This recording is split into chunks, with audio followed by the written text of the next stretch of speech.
বন্ধুরা, সাহা অধ্যয়নালয়ের পক্ষ থেকে সবাইকে স্বাগতম। আজ আমি কলকাতা বিশ্ববিদ্যালয়ের চতুর্থ সেমিস্টারের 2023-এর প্রশ্নপত্র নিয়ে এসেছি এবং সেই প্রশ্নপত্র কী ধরনের প্রশ্ন পরীক্ষায় এসেছে 2023 সালে সেই সম্পর্কে আজকের আলোচনা করব। চলো দেখে নেওয়া যাক 2023-এ রাষ্ট্রবিজ্ঞান অনার্স যাদের আছে তাদের CC8 পেপারে কী ধরনের প্রশ্নগুলো পড়ে গেছে। যারা 2024-এ পরীক্ষা দেবে তারা এই প্রশ্নগুলো বাদ দিয়ে অন্যগুলো করতে পারে, তবে 5 নম্বরের প্রশ্ন কিন্তু রিপিট হতে পারে। দেখো এটা এখানে একবার দেখে নাও, 4th semester political science honours CC8 CBCS। এটা কিন্তু জানার দরকার আছে কারণ এখন নতুন চালু হচ্ছে CCF। এটা CBCS এর আন্ডারে যে সমস্ত প্রশ্নগুলো এসছে, প্রথম 15টা প্রশ্ন সংক্ষিপ্ত প্রশ্ন, এটা কিন্তু খুব ভালো করে করতে হবে। এটা ভালো করে দেখো, আর অবশ্যই কিন্তু অ্যান্সার কিন্তু নিজের ভাষায় কিন্তু লেখা কিন্তু অবশ্যই দরকার, সেটা কিন্তু খেয়াল রাখবে। ঠিক আছে, চলো প্রথম যে প্রশ্নগুলো এসছে, প্রথম যে প্রশ্ন আছে সেটা হচ্ছে ইন্ডিয়া ইন ট্রানজিশন বইটি কে লিখেছিলেন। দ্বিতীয় আছে কে প্রথম ভারতে কমিউনিস্ট পার্টি গড়ে তোলার উদ্যোগ নেয়। পরবর্তী প্রশ্ন আছে সোশিয়ালিজম অ্যান্ড ন্যাশনাল রিভলিউশন কার লেখা। পরবর্তী প্রশ্ন এসছে সুভাষচন্দ্র বোসের সমাজতান্ত্রিক চিন্তার মূল বক্তব্যটি কী। তারপরে আছে হু আর দ্য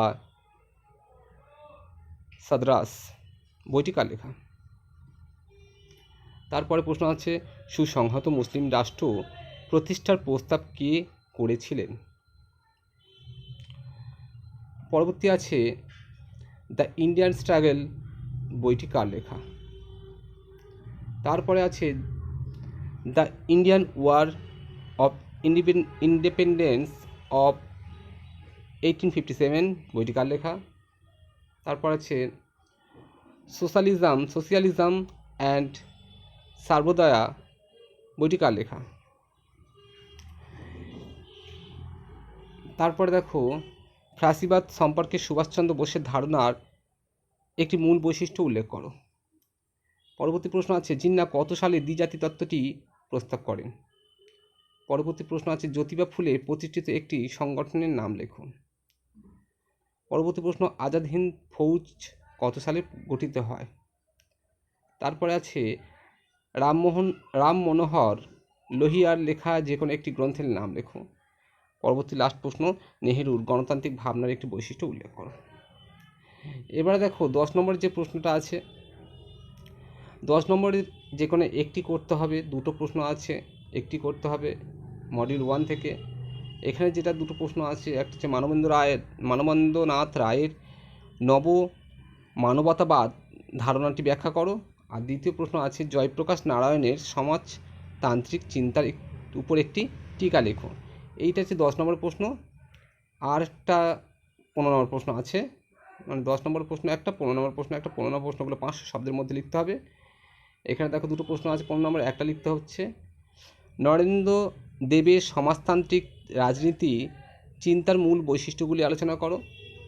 আর দ্বিতীয় আছে ভারতে উপনিবেশবাদ ও জাতীয়তাবাদ সম্পর্কে সৈয়দ আহমেদ খানের দৃষ্টিভঙ্গি আলোচনা করো।